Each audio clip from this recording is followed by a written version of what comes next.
ગુજરાતી નિબંધ નિશાળનો બાંકડો બોલે છે.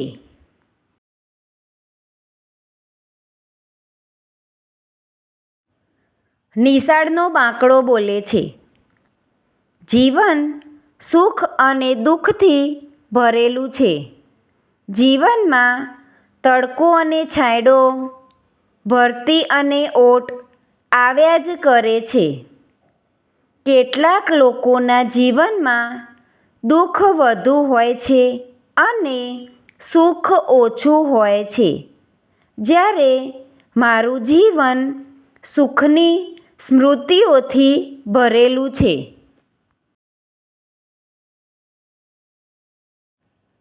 ફર્નિચર બનાવવાનું એક કારખાનું મારું જન્મસ્થાન છે. ત્યાં આશરે 25 વર્ષ પહેલાં મારો જન્મ થયો હતો. એ દિવસોમાં એક નવી શાળા શરૂ થઈ હતી. તેમાં ઘણા બાંકડાની જરૂર હતી. શાળાના આચાર્યે અમારા શેઠને થોડાક બાંકડા બનાવવાનો ઓર્ડર આપ્યો. અમારા શેઠે સાગનું લાકડું ખરીદ્યું. પછી અનેક કારીગરોએ મળીને અમારું ઘડતર કર્યું. પોલીસ કરનારા ભાઈઓએ અમારા દેહને પોલીસ કરીને અમને ચકચકિત બનાવ્યા.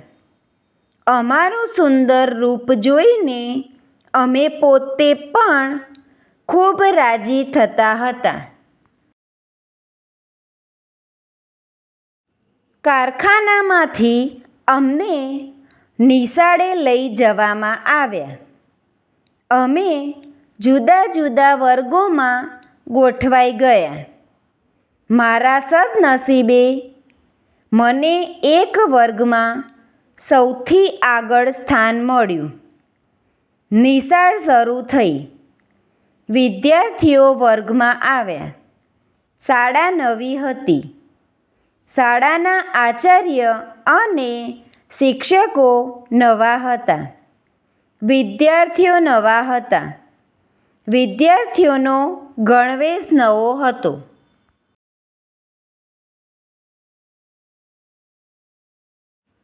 સૌના ચહેરા પર આનંદ અને ઉમંગ જણાતા હતા.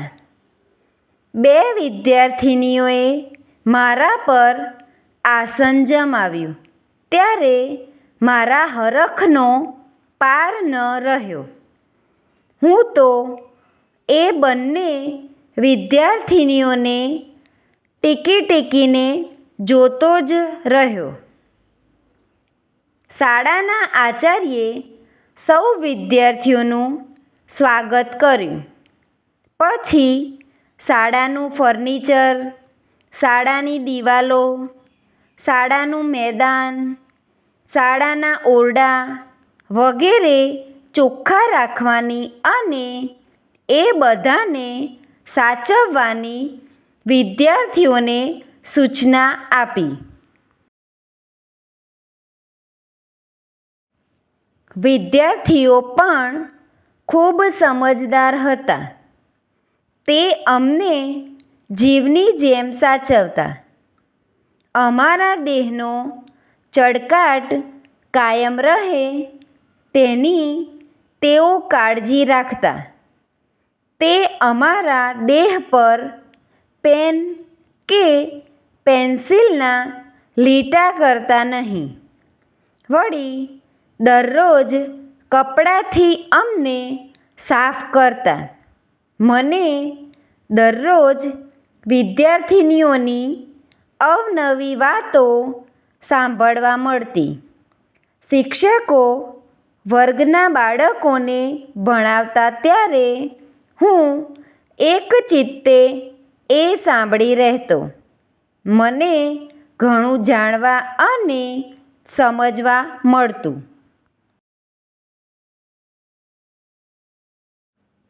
વિદ્યાર્થીઓ વર્ગમાં અવાજ કરે, ક્યારેક ઝઘડે ત્યારે મને વિદ્યાર્થીઓને ઠપકો આપવાની ઈચ્છા થતી.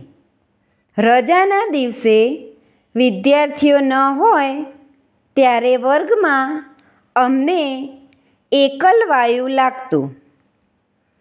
આમ ને આમ અમારા 20 વર્ષ આનંદ અને ઉલ્લાસમાં વીતી ગયા. દર વર્ષે વિદ્યાર્થીઓ બદલાતા.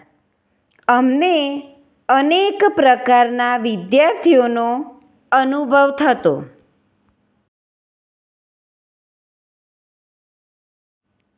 એક દિવસની વાત છે.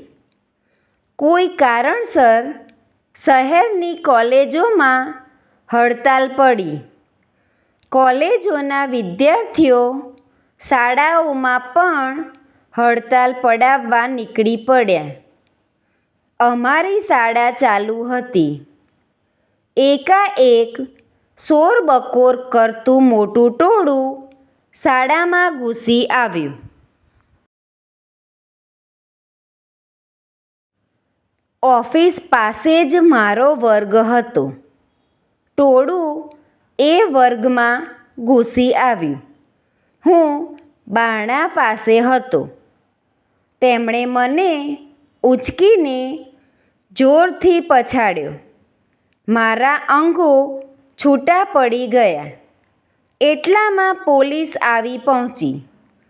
એટલે તોફાનીઓ નાસી ગયા. પણ એ પહેલાં તો તેમણે મારી અવદશા કરી દીધી હતી. મને વર્ગમાંથી હટાવીને ભંગારની ઓરડીમાં નાખી દેવામાં આવ્યો.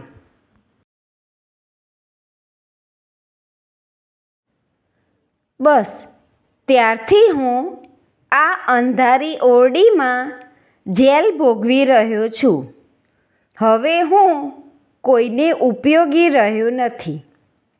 પણ મારું જીવન વિદ્યાર્થીઓની સેવામાં પસાર થયું છે તેનો મને આનંદ છે.